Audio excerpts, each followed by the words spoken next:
Pyruvate dehydrogenase deficiency is a metabolic disorder characterized by the buildup of lactic acid, as well as a variety of neurologic problems. I'm going to give you a visual mnemonic to help you remember this disease so you'll be ready for test day. If you haven't already watched our scene on pyruvate metabolism, I would recommend starting with that one first, as it gives some contextual understanding about why this disease matters. Man overboard, mateys. That's three-headed Davy Bones in the water there. Looks like a pirate hydra if I've ever seen one. Remember how a pirate is our recurring symbol for pyruvate, and hydras are our recurring symbol for dehydrogenase enzymes? Well, it follows that this pirate hydra must therefore be our symbol for pyruvate dehydrogenase. And our pirate hydra has been thrown overboard, which should anchor you to the scene on pyruvate dehydrogenase deficiency. And you probably didn't know, but Davy Bones never learned how to swim. You would think that pirates would know how to swim, but this guy's the exception. Just look at him, holding onto his cross for dear life. I guess his fate is out of his hands now. By the way, this small cross should remind you of X-linked recessive inheritance. Get it? A small X-linked cross for X-linked recessive. Pyruvate dehydrogenase deficiency is inherited in an X-linked recessive pattern. In effect, this means that it primarily affects boys, and family histories will talk about uncles and grandfathers who had the disease. Just remember this small cross to peg X-linked recessive inheritance. Alright, so it's pretty obvious that pyruvate dehydrogenase is deficient in, well, pyruvate dehydrogenase deficiency.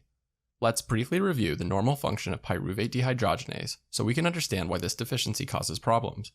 If you watched our scene on pyruvate metabolism, you would know that pyruvate dehydrogenase is responsible for converting pyruvate into acetyl-CoA, which is in turn used to make ATP via the citric acid cycle.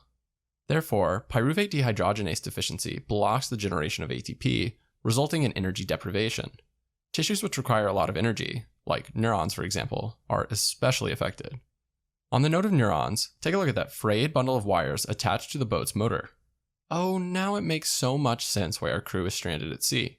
It seems like the power to their boat was cut.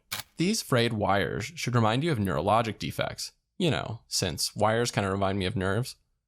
The neurologic defects observed in pyruvate dehydrogenase deficiency are heterogeneous and can include motor delay, hypotonia, seizures, ataxia, as well as abnormal eye movements. But don't remember this laundry list.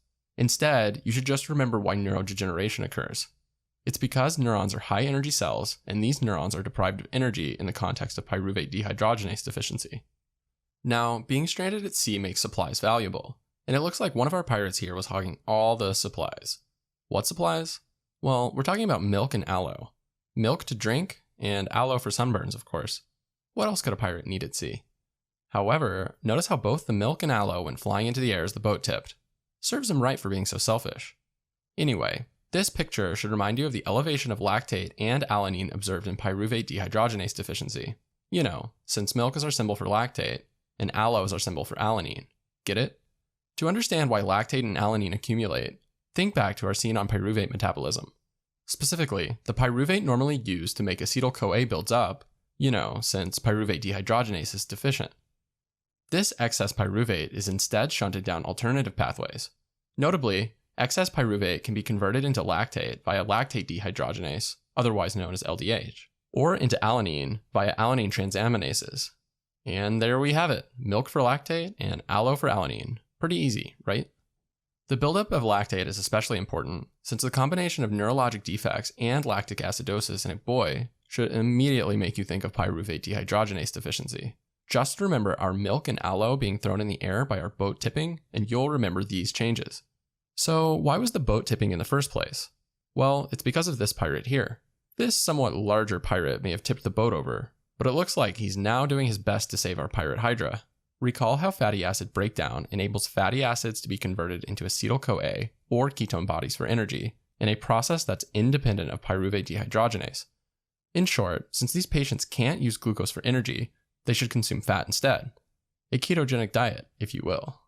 Anyway, this pirate really has more of a conscience. He's trying to save Davy Bones by throwing this piece of lace, but weirdly, this lace has a lot of loops.